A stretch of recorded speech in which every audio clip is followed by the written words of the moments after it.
En ce mois de décembre 89, des milliers de personnes sont dans les rues de Timisoara. La foule proteste contre l'expulsion d'un pasteur d'origine hongroise, accusé par le régime d'être à la solde de la CIA. Quelques jours plus tard, à Bucarest, Ceausescu tente de reprendre la main, mais doit stopper net son discours, hué par la foule. Pour certains, la chute du régime de Ceausescu n'a pas apporté la prospérité espérée. Au début de la Révolution, on se disait on va vivre comme en Amérique. Tout le monde disait ça. Après, on s'est dit on va vivre comme en Allemagne. Et 20 ans après, on se compare à la Hongrie. Devant Casa Popoulou, l'ancien palais de Ceausescu, devenu parlement, flotte désormais l'étendard européen.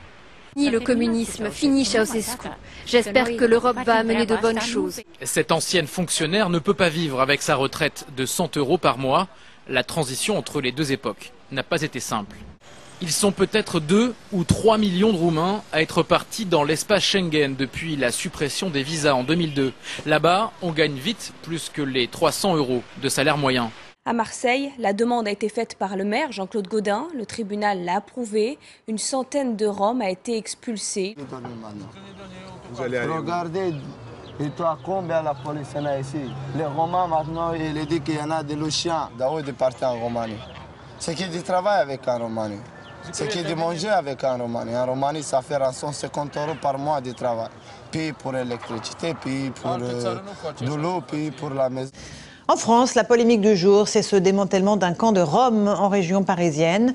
La RATP a mis à la disposition de la police une rame de tramway pour faire évacuer les familles. Une méthode jugée scandaleuse par certains responsables politiques qui estiment que l'opération rappelle les pires heures de notre histoire. Le ministre de l'Intérieur explique que tout s'est passé dans le respect de la dignité des personnes. On nous a dit qu'on n'avait pas le droit de rentrer, qu'il n'y avait aucune solution. Ils nous ont emmenés au tramway, ils nous ont mis 10 par 10. Libres, les expulsés dorment ce soir à Noisy-le-Sec et dans d'autres terrains vagues, dans des conditions encore plus précaires.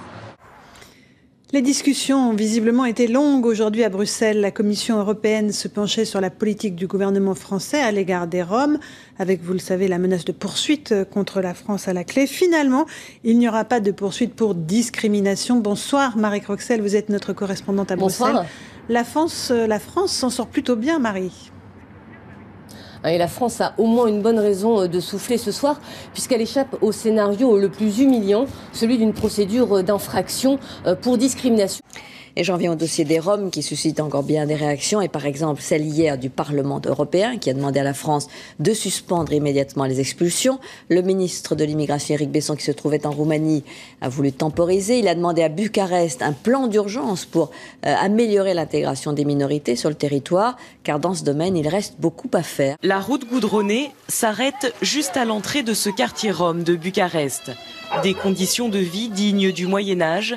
Et il y a encore 3 ans, aucun des 200 enfants de la rue n'allait à l'école.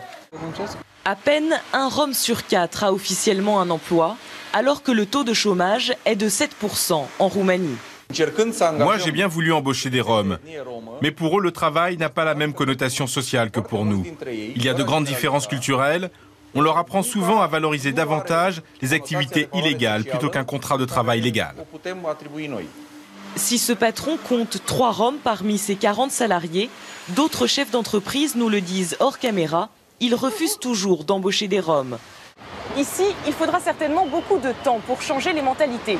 Selon un sondage publié la semaine dernière par l'un des plus grands quotidiens nationaux, plus d'1 Roumain sur 2 préférerait ne pas voir les Roms partis en France revenir en Roumanie.